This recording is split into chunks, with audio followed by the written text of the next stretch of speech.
fit down the chimney, yes. Yes. Well, I've read your book, and I do love that, and I don't know why you left that one out. I don't either. But to be honest with you, I left it out because I thought it was too dark. Are you serious? Oh, I love Well, I mean, since 2005, the whole world's gotten so dark, who would know, right? Yeah, that's true. But that's true. at the time,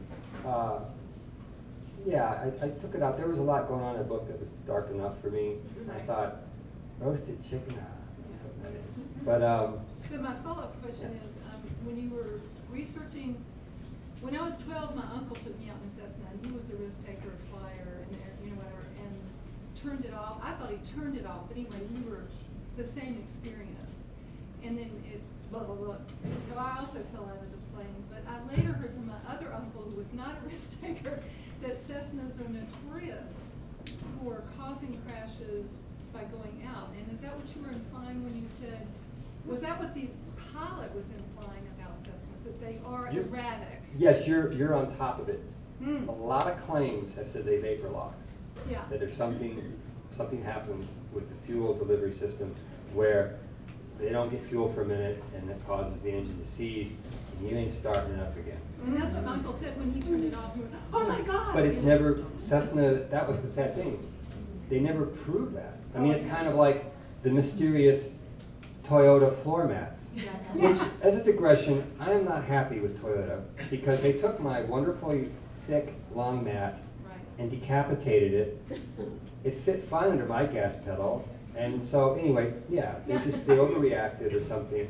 But as far as the research that I recall, it was all pilot error. Okay. And they were pretty clear on the pilot error. It was just who was flying. Because pilots love that plane. I mean, you hear pilots all the time talking. I can have it. Yeah, exactly. I'm with you. Just get restarted. Yeah, passengers don't like it. Any other questions? Eat? Oh, yes, ma'am. Do you still do a lot of shearing? I don't.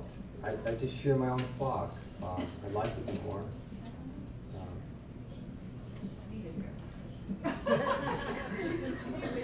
You want me to bring? The next author event, Riley Knopp will bring shearing equipment.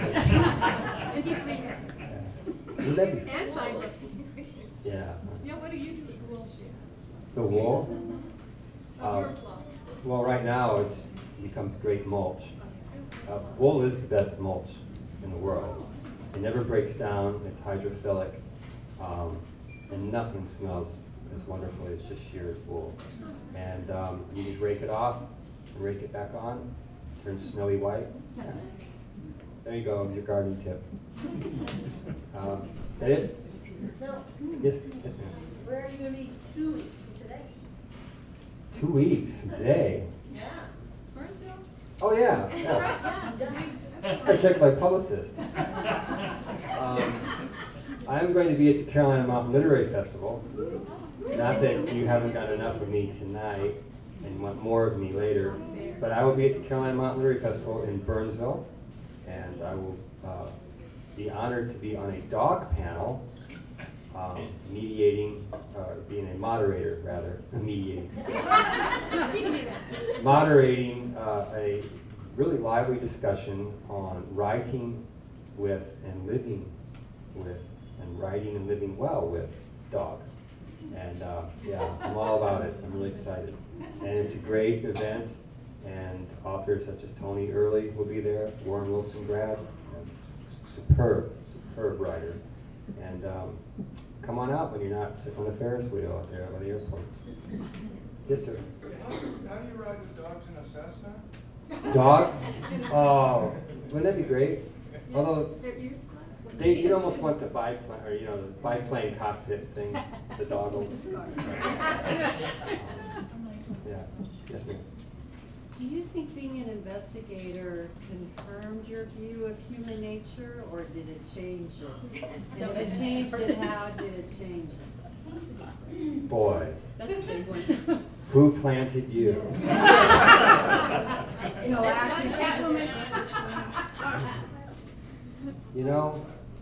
actually, it confirmed things that I didn't want to believe about people and utterly repudiated what was easy to suspect or accuse them of. It was a mixed bag. I have still never figured out why people told me what they told me. I have no idea why. And even in a rapidly growing confessional culture, some people, it's just a TMI moment when they tell you, you know. On the other hand, people are so brave, and that's something that every day shocked me. The bravery of going through your day, dealing with what people deal with without guns, without media support, just the daily bravery of abused women, of DSS workers, of people who have a crazy neighbor and they're going to witness against them. And their whole lives can be really torn up. And they do it. For no money, they don't get a reward, they don't get a program. It's just still an unspeakably good thing to run into. And it's something you just never really think about. Thank you. Sure. That it? Good. You're hungry, thirsty? Yeah, I'm sure you are. All right.